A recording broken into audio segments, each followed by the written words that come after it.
So we're continuing with our Through the Bible in 1 year study. This is day 92, and if you want to follow along with us as we work our way through the Bible, then hit the subscribe button below. And if you're already subscribed to the channel and want to continue to support us in various different ways, there's links in the description box you can use to support us in various different ways. Then came David to Nob, to Ahimelech the priest. And Ahimelech was afraid at the meeting of David, and said unto him, Why thou alone, and no man with thee? And David said unto Ahimelech the priest, The king hath commanded me a business, and hath said unto me, Let no man know anything of the business whereabout I send thee. And what have I commanded thee? And I have appointed servants to such and such a place. Now therefore, what is under thine hand? Give 5 bread in mine hand, or what there is present. And the priest answered David and said, No common bread under mine hand, but there is hallowed bread, if the young men have kept themselves at least from women. And David answered the priest and said unto him, Of a truth, women kept from us about these 3 days, since I came out, and the vessels of the young men are holy, and in a manner common, yea, though it was sanctified this day in the vessel. So what do we notice from the first few verses we've covered in today's chapter? There's a couple of key things. So 2 vital things here. Number 1 is that David's basically making up this fabricated story that he's basically on some business for the king, etc. And this is why he's here. The second thing is that he requests the bread from the priest, Ahimelech. And the problem with this is, or the key issue related to this is, that this was the hallowed bread. Now, for those of you who have an understanding of the Torah, okay, Genesis to Deuteronomy, you would know that the hallowed bread was designated specifically, was part of the food that was partitioned during offerings for the priests and sons, etc. So not only is David making up the story here, he's also requesting some key particular food which he's not only that he's not entitled to. And a key thing about this as well is in the New Testament, when we get there, you're going to see Jesus is going to bring up this particular bread, which even takes this understanding of what we're reading here to a whole another level. So the priest gave him hallowed, for there was no bread there but the shewbread that was taken from before the Lord, to put hot bread in the day when it was taken away. Now a certain man of the servants of Saul there that day detained before the Lord, and his name Doeg, an Edomite, the chiefest of the herdmen, that to Saul. And David said to Ahimelech, And is there not here under thine hand spear or sword? For I have neither brought my sword nor my weapons with me, because the king's business required haste.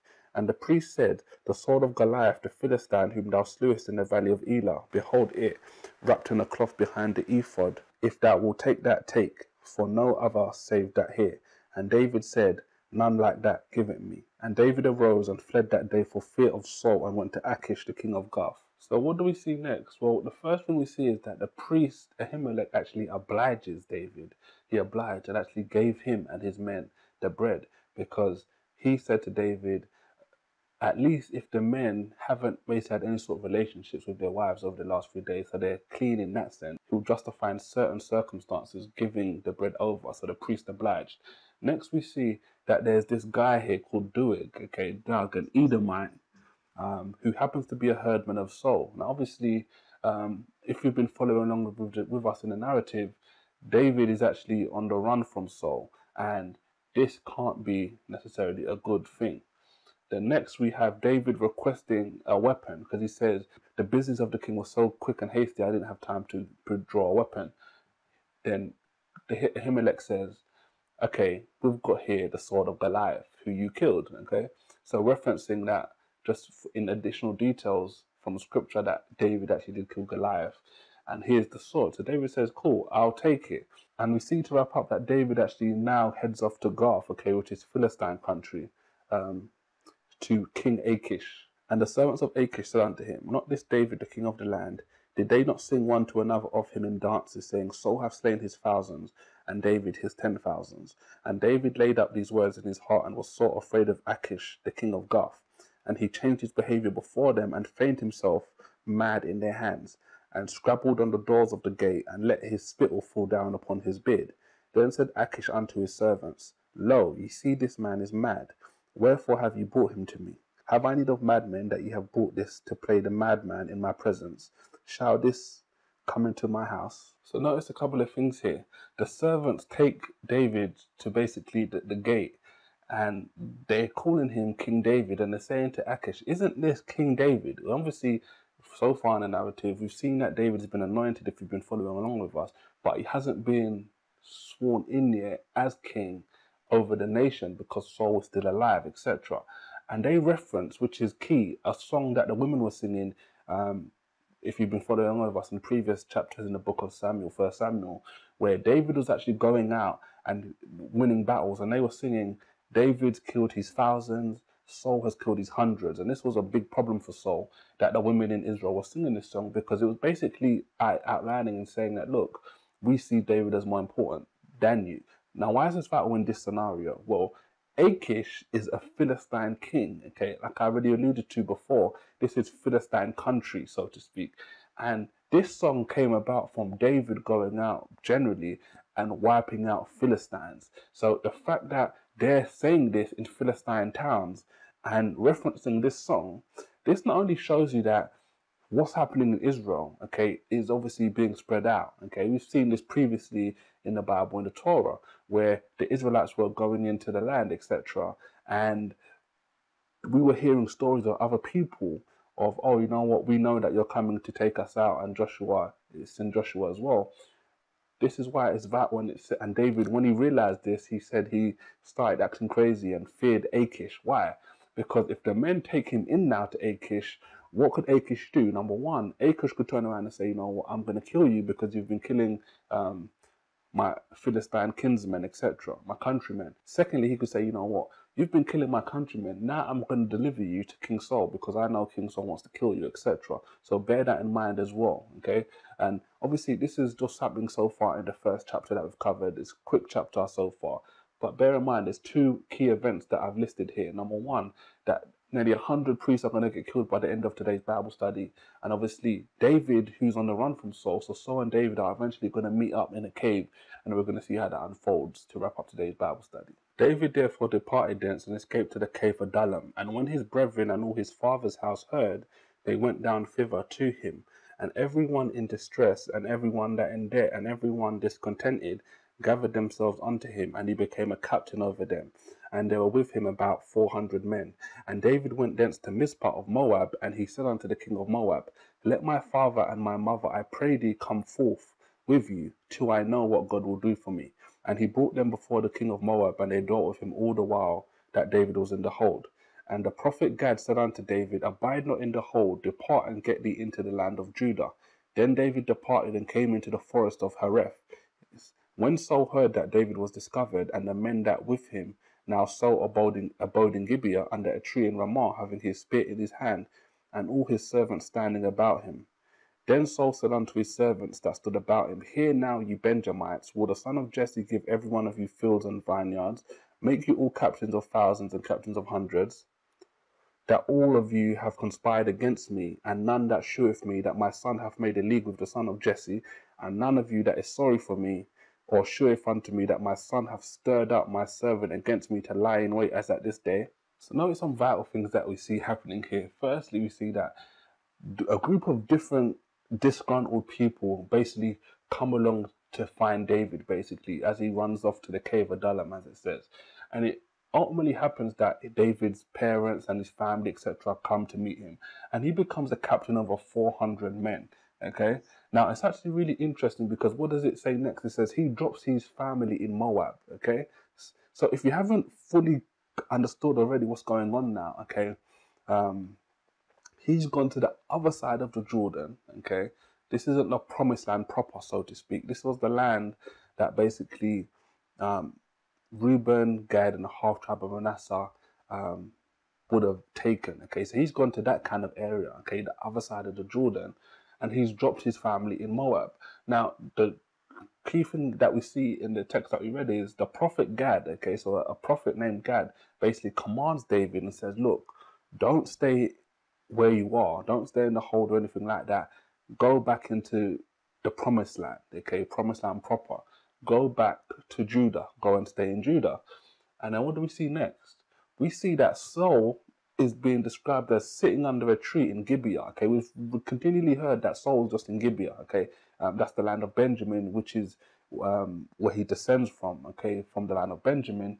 And he is ready to go with spear in his hand, or he's chilling under a tree, waiting for news, waiting for word to say, okay, you know what, we found David, so we can go and get him, basically.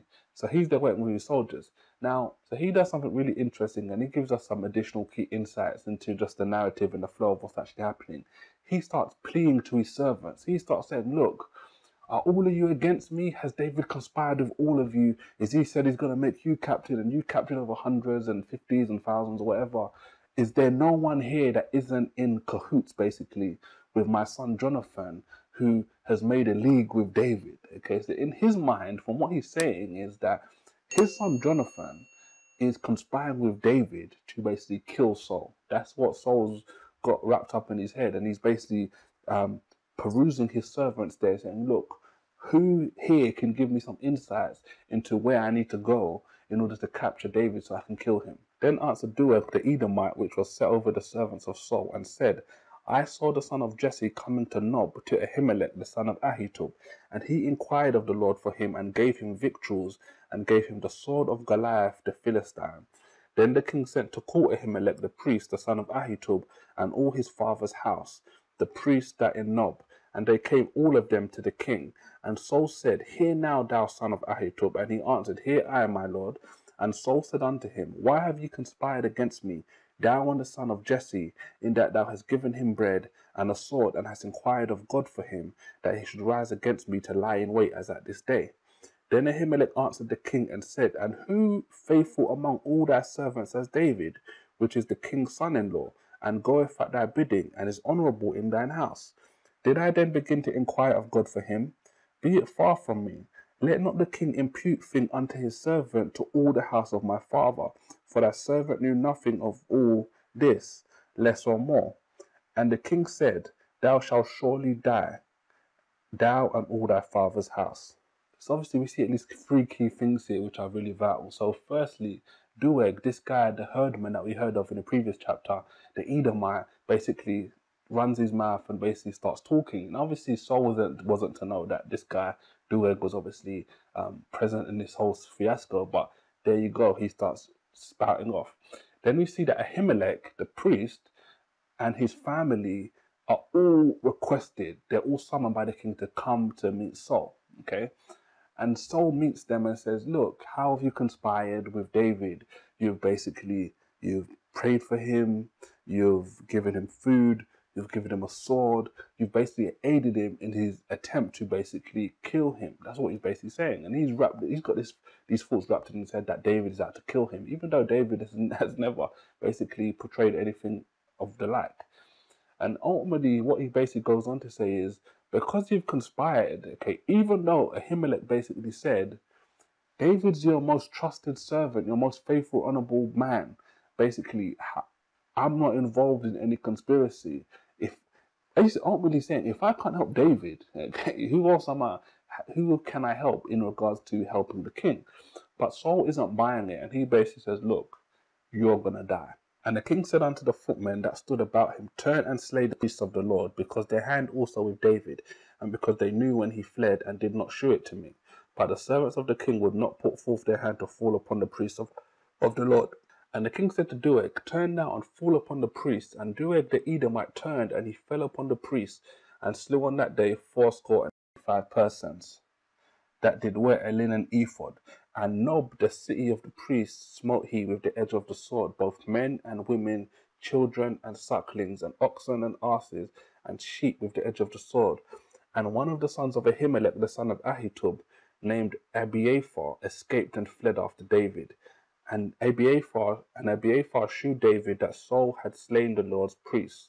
And David said unto Abiathar, I knew that day when Doeg the Edomite there, that he would surely tell Saul, I have occasioned of all the persons of thy father's house. Abide thou with me, fear not, for he that seeketh my life seeketh thy life, but with me in safeguard. So some crazy, crazy stuff here, okay? This was the first thing we highlighted, which was that nearly 100 priests were killed. And you can see here that this Doeg guy, okay, who, think about this, he's a herdman, okay? There's soldiers, basically they're footmen as it's described in the scripture, that are there ready and waited, obviously to protect the king, to fight for the king, all this different kind of stuff. And King Saul basically says to the footmen, they hold on the priest and basically wipe them out. And they say, no, we aren't going to kill the Lord's priest, which makes sense, okay? These priests, the priests are God's special people ultimately. And this guy Doeg has no bearing. He just says, you know what, I'm going to kill them. Kills 85 of the priests. Okay, one of them escapes, and that was named Abiathar.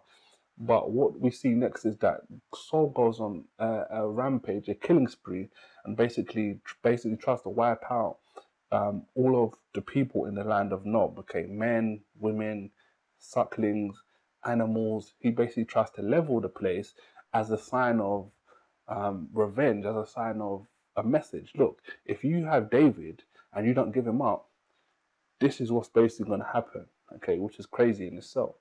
Then obviously David, when Abiathar, the one priest that escapes, comes to David, he basically says, I foresaw this Doeg guy telling Saul, okay, and he basically takes ownership and says, you know what, it's basically his fault that his occasion that all of the priests are basically dead now. Abiathar should stay with him so that everything can be cool and they can go about on their day-to-day lives. Then they told David, saying, behold, the Philistines fight against Keilah, and they rob the threshing floors.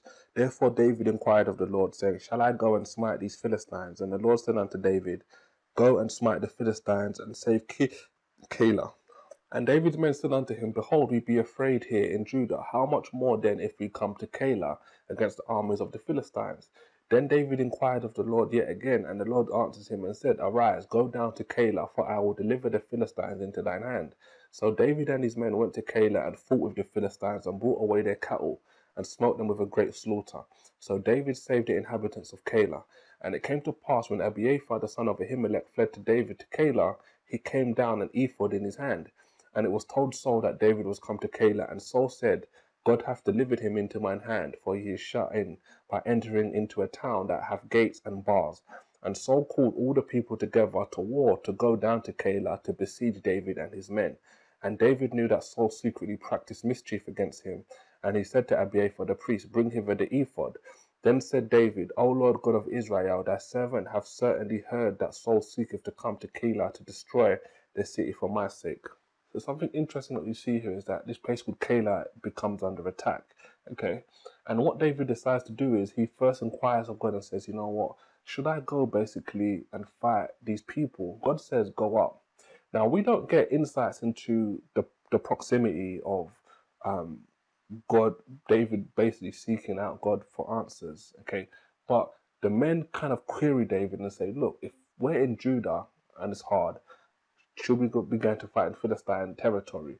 Because of this, David inquires the second time, and God says to him, go up again. So he eventually goes up, okay, after 2 times. And we basically see that David's able to deliver the people and make everything safe. But word gets to Saul that David is basically in this particular city. And Saul basically says that David's now trapped in this city because he's gone into a city that has gates and bars. So he's basically, in his mind, trapped in the city. There's going to be no way for him to basically skip out some back way or through some side way or through some window or anything like that to get to safe haven. And David does something that every Christian should get familiar with doing in times of distress, and not only in times of distress, but definitely in times of hardship. David begins to pray, and he says, Lord, I know what Saul's basically trying to do, and he's going to continue as we continue reading through the rest of the text in this chapter. All the men of Keilah deliver me up into his hand. Will Saul come down as thy servant hath heard? O Lord God of Israel, I beseech thee, tell thy servant. And the Lord said, he will come down. Then said David, will the men of Keilah deliver me and my men into the hand of Saul? And the Lord said, they will deliver up. Then David and his men, about 600, arose and departed out of Keilah, and went whithersoever they could go. And it was told Saul that David was escaped from Keilah, and he forbare to go forth. And David abode in the wilderness in strongholds, and remained in a mountain in the wilderness of Ziph. And Saul sought him every day, but God delivered him not into his hand. And David saw that Saul was come out to seek his life, and David in the wilderness of Ziph in a wood. And Jonathan Saul's son arose and went to David into the wood, and strengthened his hand in God. And he said unto him, fear not, for the hand of Saul my father shall not find thee. and thou shalt be king over Israel, and I shall be next unto thee, and that also Saul my father knoweth. And they two made a covenant before the Lord, and David abode in the wood, and Jonathan went to his house. Then came up the Ziphites to Saul to Gibeah, saying, Doth not David hide himself with us in strongholds in the wood, in the hill of Hachilah, which on the south of Jeshimon? Now therefore, O king, come down according to all the desire of thy soul to come down, and our part to deliver him into the king's hand. So as we discussed previously, every Christian, everyone that believes in God has to become familiar with praying to God, especially in times of hardship. And what happens? God answers. And this is something that you'll see time and time again. The stronger and stronger, the closer and closer you get to God, the more and more you see He'll answer prayers, the more you realize how He's answered prayers, more so anyway. And the more and more you see that God is actually working things out and wants good for you, okay? Because through God's response to David's prayers, he's able to escape from the hand of Saul. Even though Saul was vehement that David's trapped, okay? When God is involved, even things that seem impossible or seem highly unlikely, are not kept to the same measurements, so to speak. Okay, so then we see next is that Jonathan, which we've seen throughout this study of 1 Samuel, and David have a very strong bond.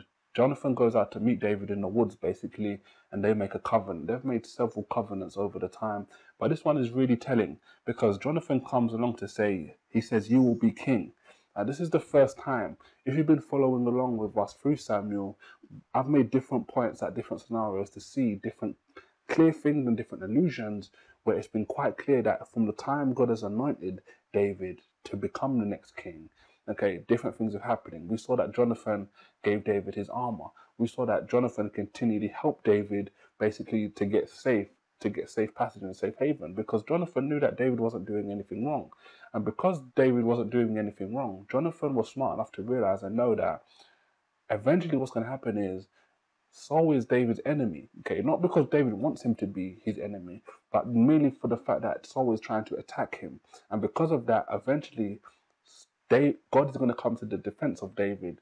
And this is why Jonathan is now realizing, look, you're going to be king, and he says in his mind that he's going to be number two. And notice what the Ziphites do, okay? The Ziphites come along and they say, look, Saul, why have you gone back to Gibeah, basically? Come back to where we are, because David's hiding out here. And what we're going to do is we're going to deliver him up to you. Why? Maybe because they don't want Saul to get word that David's hiding there and do what he did to Nob previously. So they're saying, look, no, we're going to bring you up here, or you come up here, and then we'll basically shift him out to you, and you can do as you please with him. And Saul said, bless ye of the Lord, for ye have compassion on me. Go, I pray you, prepare yet, and know and see his place where his haunt is, who have seen him there. For it is told me he dealeth very subtly. See therefore, and take knowledge of all the lurking places where he hideth himself, and come ye again to me with the certainty, and I will go with you, and it shall come to pass, if he be in the land, I will search him out throughout all the thousands of Judah. And they arose and went to Ziph before Saul, but David and his men in the wilderness of Maon, in the plain of the south of Jeshimon. Saul also and his men went to seek, and they told David, wherefore he came down into a rock and abode in the wilderness of Maon. And when Saul heard, he pursued after David in the wilderness of Maon. And Saul went on this side of the mountain, and David and his men on that side of the mountain. And David made haste to get away for fear of Saul, for Saul and his men compassed David and his men round about to take them. But there came a messenger unto Saul, saying, Haste thee and come, for the Philistines have invaded the land. Wherefore Saul returned from pursuing after David, and went against the Philistines. Therefore they called that place Selah Amahelekoth. And David went up from there and dwelt in strongholds at Engedi. So notice after the Ziphites basically help Saul out, Saul basically blesses them and says, you're blessed because you're having compassion on him. But what he says is, because he ultimately, I guess, doesn't want to be going out if David's basically going to escape. He wants to basically go and get him out of the sure thing. He basically says, look, search it out well. Learn all of his escape routes, his techniques, and how he's basically moving around and getting by. Because Saul says he's heard that David is actually moving extremely subtly, and he doesn't want to go there and have David slip out of his hand. So he's like, learn all of his tactics and how he gets around, and then we can catch him. And it basically comes to the point, I'm just drawing this loose analogy here.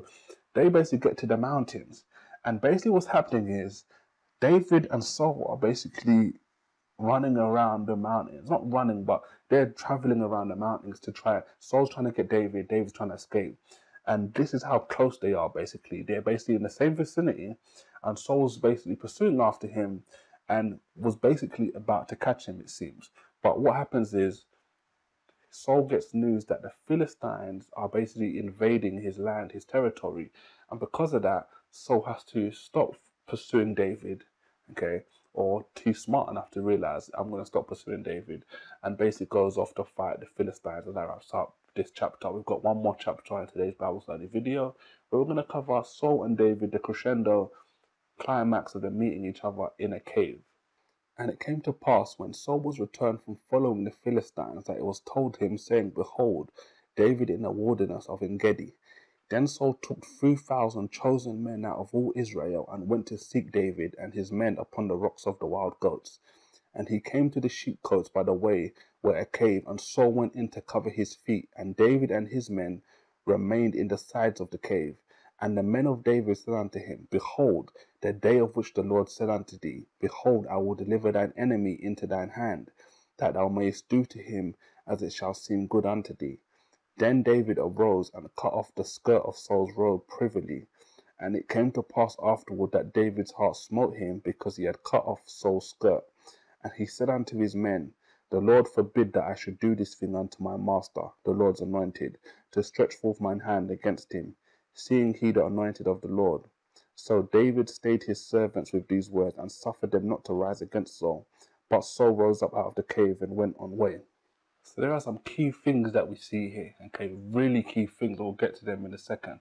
But first we see that through some sort of divine intervention, it seems, they basically ended up in the same cave. Basically, David and his men were in the sides of a cave, okay, doing who knows what, basically resting, relaxing, hiding, whatever it is. It just so happens that Saul ends up going into the same cave to rest, to put his feet up, basically. So Saul's asleep, okay, and what it basically tells us is that David's men turn around and say, this is the day that God told you about, okay? The day he was going to deliver your enemies into your hands. And what David basically decides to do is he decides to cut off the skirt of Saul's robe. So this would be basically the outer, the ends of his robe. Now, this might seem abstract to you. If it does, don't worry. Basically, what this refers to, if you look over the scriptures, you're generally going to see that the skirt, the outer part of a man's garment, the end of the robe or whatever it is, or the mantle, whatever it is, that was his authority, okay? An example, we brought this up when we was covering the book of Ruth a couple of books ago in our Through the Bible study, okay? When Naomi says to Ruth, she says, go and meet Boaz at night. And when he wakes up, she says, you should say to him, spread your skirt over me, okay? And we mentioned at the time, it wasn't her trying to proposition him into some sort of intercourse. That was a way of her saying, be your authority over me, or have authority over me in the sense of raise up seed, okay, etc. Okay, so it was a way of her saying, will you marry me? Okay, we see this as well in this scenario here. We see this, God refers to himself as spreading his skirt over Israel, okay, basically spreading his authority over Israel, okay, his protection, etc. And there's loads of different examples in the scripture as well, but this is just to give you a little bit of context of what this actually means here, okay? Now, what do we see later on? David basically ultimately repents of his action. And his whole thing is, which has been the same kind of consistent theme throughout, okay? This is the first time we've seen David do something kind of a bit of contrary, but he repents of this scenario and says, you know what? This is the Lord's anointed, okay? He's hell-bent on not killing Saul, okay? Even though it seems that God has brought him into his presence, the men are ready to kill Saul so David can obviously become king. But David's whole point is, this is the Lord's anointed, I'm not going to kill him, okay? It's not right for me to kill the Lord's anointed. David also arose afterward and went out of the cave and cried after Saul, saying, My Lord, the king. And when Saul looked behind him, David stooped with his face to the earth and bowed himself. And David said to Saul, Wherefore hearest thou men's words, saying, Behold, David seeketh thy hurt? Behold, this day thine eyes have seen how that the Lord had delivered thee today into mine hand in the cave, and bade kill thee, but spared thee. And I said, I will not put forth mine hand against my Lord, for he the Lord's anointed. Moreover, my father, see the skirt of thy robe in my hand, for in that I cut off the skirt of thy robe, and killed thee not. Know thou and see that neither evil nor transgression in mine hand, and I have not sinned against thee. Yet thou huntest my soul to take it. The Lord judge between me and thee, and the Lord avenge me of thee, but mine hand shall not be upon thee. As saith the proverb of the ancients, wickedness proceedeth from the wicked, but mine hand shall not be upon thee. After whom is the king of Israel come out? After whom dost thou pursue? After a dead dog, after a flea? The Lord therefore be judge, and judge between me and thee, and see and plead my cause, and deliver me out of thine hand. So really, we can sum this up into two vital key things, but really one. Okay, so David comes out of the cave after Saul and basically shows him the skirt, and he comes and he says, look, this is the skirt to show you that you're all hearing these stories from different people that he has this vendetta to try and kill him, but the Lord delivered you this day into this cave, and look, I could have killed you, symbolizing showing the skirt by saying, I didn't try to kill you because I have no war with you, I don't want to attack you, etc. And then he basically gives up his life. And the reason I put it like this is because at this point, he's at the mercy of Saul. And his whole philosophy, his whole point and mindset is, I'm not going to kill you. I'm telling you and showing you now that I had the opportunity to kill you, but I didn't kill you. Okay? So I've gone out of my way to show you I don't want to harm you. And if this is the case, then I'm in your hand. Okay? I'm not going to kill you. If you want to kill me, go ahead. But you've seen clearly today, clear example, that I didn't want to kill you. And David wraps up by saying, what's basically, who have you come with? Remember, Saul brought out 3,000 men. Okay, this is just to come for David. David's there with 600 people. Okay, so Saul's brought 5 times more. Okay, to come out to David. But David's basically saying, look, I'm not about this. I don't want to fight. Okay, I want there to be peace. I'm your son-in-law, etc. And it came to pass, when David had made an end of speaking these words unto Saul, that Saul said, This thy voice, my son David? And Saul lifted up his voice and wept. And he said to David, Thou more righteous than I, for thou hast rewarded me good, whereas I have rewarded thee evil. And thou hast shewed this day how that thou hast dealt well with me, forasmuch as when the Lord had delivered me into thine hand, thou killest me not. For if a man find his enemy, will he let him go well away? Wherefore the Lord reward thee good for that thou hast done unto me this day. And now, behold, I know well that thou shalt surely be king, and that the kingdom of Israel shall be established in thine hand. Swear now therefore unto me by the Lord that thou wilt not cut off my seed after me, and that I will not destroy my name out of my father's house. And David sware unto Saul, and Saul went home, but David and his men gat them up into the hold. So 2 things we've highlighted here. The first thing Saul alludes to, he says, you've been more righteous than me. Okay, and this should send alarm bells back to Genesis with Judah and Tamar, when they basically got set up into a situation. They'd both done wrong, and basically Judah at the time says, you have been more righteous than him. Same way Saul is saying here that David had been more righteous than Saul, even though David did cut off his skirt of his robe, and obviously Saul's actually been pursuing him around to fight him. And the next thing he says is, you shall be king. And this is vital because this is the final kind of the straw that broke the camel's back ultimately. This is what we've been waiting for. This is what we've needed for Saul to come to the realization, for Saul to come to the acceptance, okay? And not from a negative standpoint. The whole coming out with 3,000 men coming to basically try and take David's life was all based off him trying to circumvent what God had actually said. Now he's got to a point where he's realized, look, David doesn't want to kill me, okay? I can't keep up this act that David's trying to harm me when he's really not. And it's got to the point now where the Lord has delivered me into his hand, okay? So the only thing that's left is death, basically. And this is what we've needed pretty much from the beginning, okay? We saw David and Jonathan making loads of different covenants. That was fine. But this is what we needed as long as Saul lived. Saul and David make a covenant. And the covenant is simple, okay? Saul's whole thing is, don't wipe me out, don't kill my seed, etc. Let there be peace. And David obviously has no qualms, has no worries, has already made several covenants with Jonathan to be in peace, and David obliges him. Saul goes his way, David goes his way, and from now on there should be peace, okay? And this literally wraps up both scenarios, both key events in today's video. If you like what we're doing here, then obviously you can subscribe to the channel, and obviously if you want to support us even further than the description, there's links in the description box you can use to support us even further. Thanks and take care.